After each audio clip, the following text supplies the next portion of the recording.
So I have another helpful video on Myfitnesspal. Myfitnesspal can be your best friend or it can be your worst enemy. The database is so large that not all the information in there is correct or accurate. So there is other apps out there to track your macros, but Myfitnesspal is personally my favorite. But if you're just starting off and you don't know these certain things to watch out for, it could definitely ruin your progress and not get you to the goals that you're hoping for.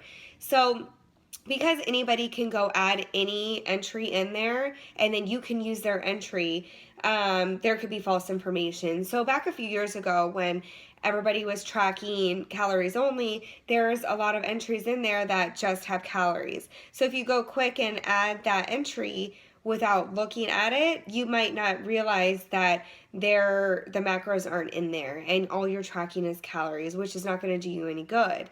But yet you'll think that you're tracking correctly. So I just gathered a few examples to show you certain things that you should really watch out for, and just be careful because you want to track correctly. And once you know these certain tips, MyFitnessPal is amazing.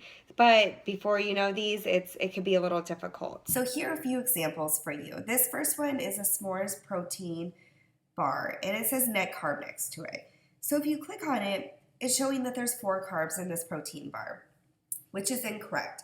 Basically, what net carb means is they're taking the fiber and subtracting it from the carbs and calling that net carb.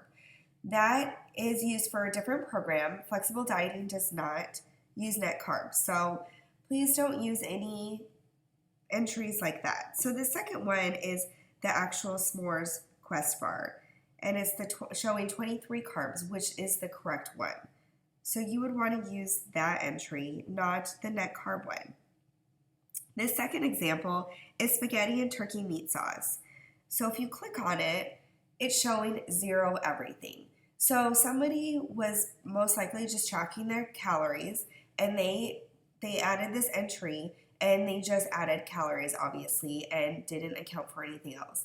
So if you're out to eat and you go to add this entry and you just do it really quick, you might not notice that it has 0 everything. So it's going to completely throw off your whole numbers in your day. So you just definitely want to watch out for stuff like that. Now, here's the second one where it says homemade spaghetti with meat sauce. Now this one is showing the calories, but there is no carbs and fat, and it's showing 20 grams of protein. So obviously spaghetti has a lot of carbs. I would say it's at least 40 carbs. And the fat, we don't know what meat sauce that they were using, but most likely it was probably ground beef, which would be kind of high in fat. So I would say this meal would have maybe 10 grams of fat. Now, if you're cooking at home, I highly suggest you weigh everything, of course, and then put in everything separately. So put in your pasta, scan in your pasta and put that in separately. And then whatever meat you're using, then you put that in separately and weigh that as well. And it's just the same with the sauce. You'll get much more accurate food logs and you'll get better results.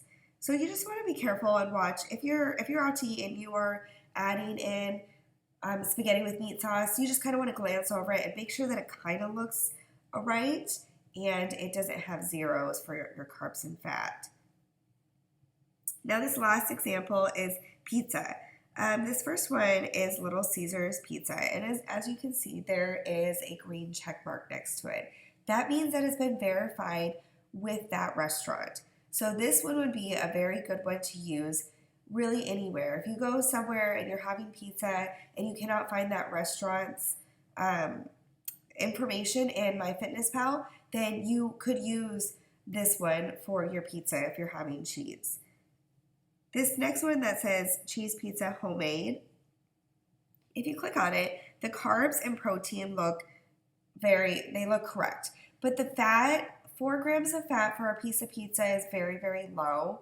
I would say that it's at least double because the cheese alone is pretty high in fat. So you just kind of want to be careful and watch out on the entries that you're adding, that you want to glance over it and make sure that they look right. So that way you are getting more accurate food logs, and you will get better results by doing it this way.